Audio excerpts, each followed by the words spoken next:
Start by positioning the expander for best fit and securing the assembly to the cast with sticky wax.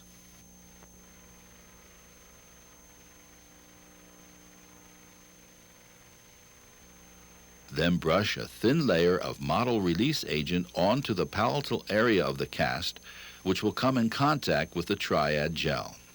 Next, clean the bands and wires by carefully brushing them with ethyl alcohol or methyl methacrylate monomer to remove any contaminants.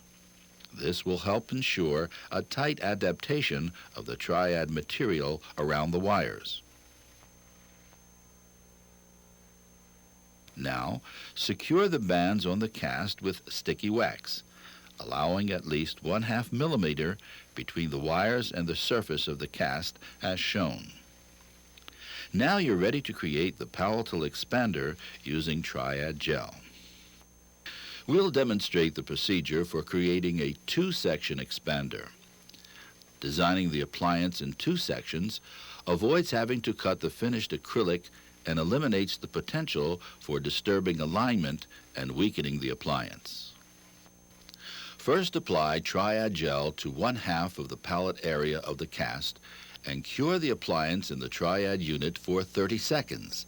This short cure will help stop the flow of the material. Then apply triad air barrier coating to the exposed gel surface to preclude further contact of oxygen with the resin surface of the appliance. This creates an air-inhibiting layer on the appliance and allows for full polymerization of the triad material. Now cure the appliance on the cast in the triad unit for 1 additional minute and follow with a 4 to 5 minute bench set to ensure the air barrier coating has dried completely before continuing. Next, apply triad model release agent to the dried gel surface and to the pallet area of the cast that will contact with the expander's second half. This will prevent newly applied gel from sticking to the first section of the expander or to the cast when cured. To produce the second section of the expander, apply triad gel to the remaining half of the pallet.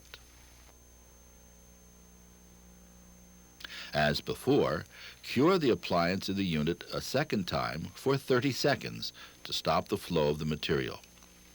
Remove the expander from the triad curing unit and apply triad air barrier coating to the second half of the appliance.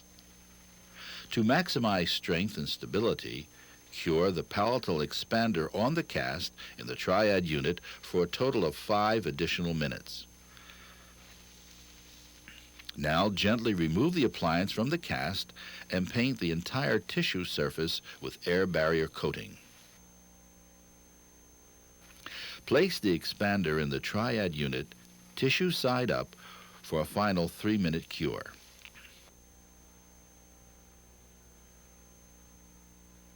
Remove the appliance from the triad unit and scrub it thoroughly with a soft brush in warm water to remove any remaining traces of air barrier coating. Finish and polish as desired.